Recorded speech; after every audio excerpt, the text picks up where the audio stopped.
I'm Erwin Chemerinsky, and I'm the Dean of the University of California, Irvine School of Law. And I have the great pleasure of being here with Chris Tomlins, who's the Chancellor's Professor of Law, to talk a bit about his new book, Freedom-Bound: Law, Labor, and Civic Identity, Colonizing English America, 1580 to 1865. Now, as I was reading parts of the book over the weekend, I was struck by the period of time that you're focusing on, 1580 to 1865. Why that period of time? It's a good question. It's a long period and an unusual period for American history. But basically, early American history tends to begin at the moment of first English settlement, and then it tends to end itself at the Revolution. And the Revolution is always a sort of convenient stopping point. It's a big historical event. But when you structure history that begins at settlement and ends at the Revolution, you're making an artificial periodization. I wanted to try to move outside structuring my history around these big events. I wanted to see whether I could historicize the Revolution, in a sense, by moving beyond it. I reached for an end point, and I found myself more and more drawn toward the middle of the 19th century and to the Civil War in particular. You say in the beginning that you've been working on this book for 15 years. And if you'd had the chance at many places, you would have stopped, or you wouldn't have even started if you knew what it was going to be that. To take a book like this, which is 580 pages, and try to summarize it in a few sentences, what do you see as its largest contribution? I think the main thing that I wanted to achieve in this book was to try to move to a larger scale history. Early American history is an extraordinarily rich area of scholarship. The amount of work, the amount of detail that people undertake, the amount of original archival research in particular is extraordinary. And I admire the richness of the scholarship tremendously.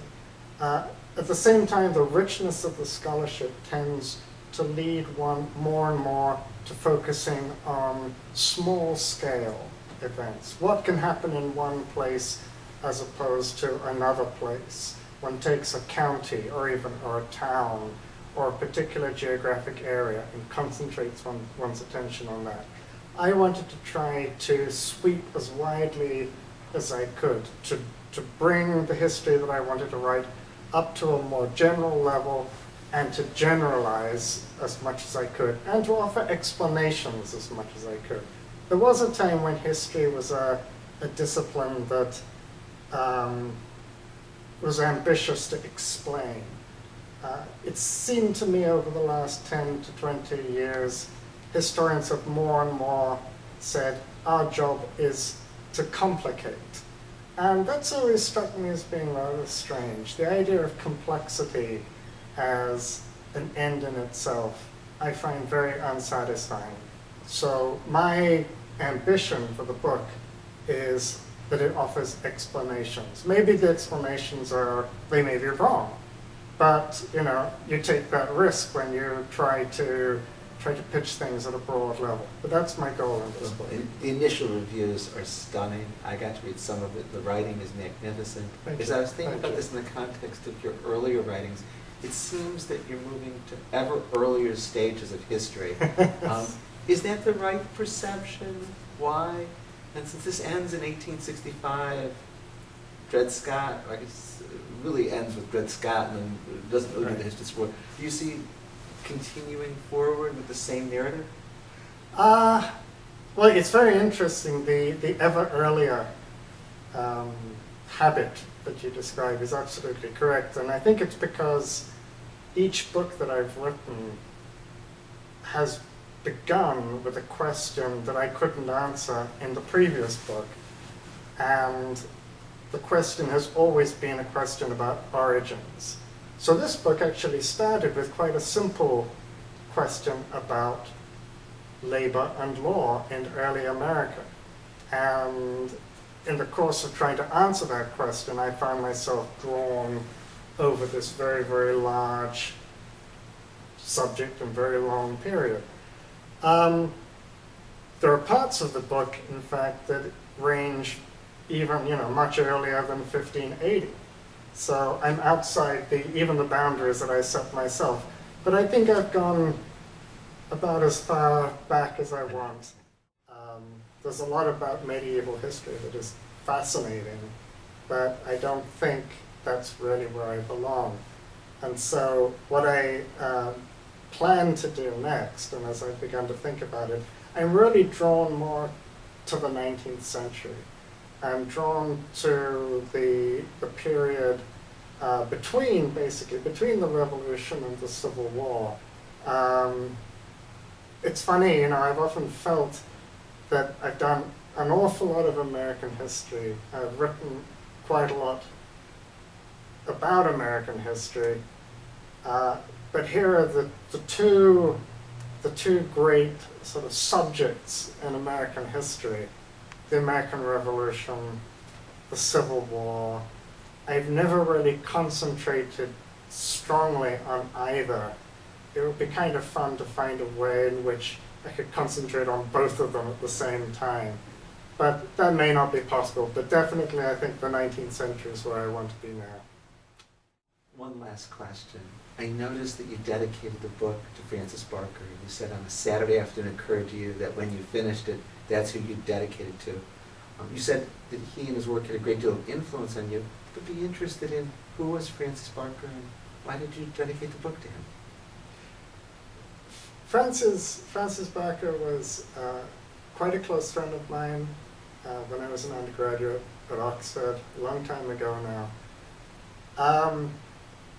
He was a passionate and brilliant person, passionate in his ideas and in his politics. I learned a great deal from him at the time.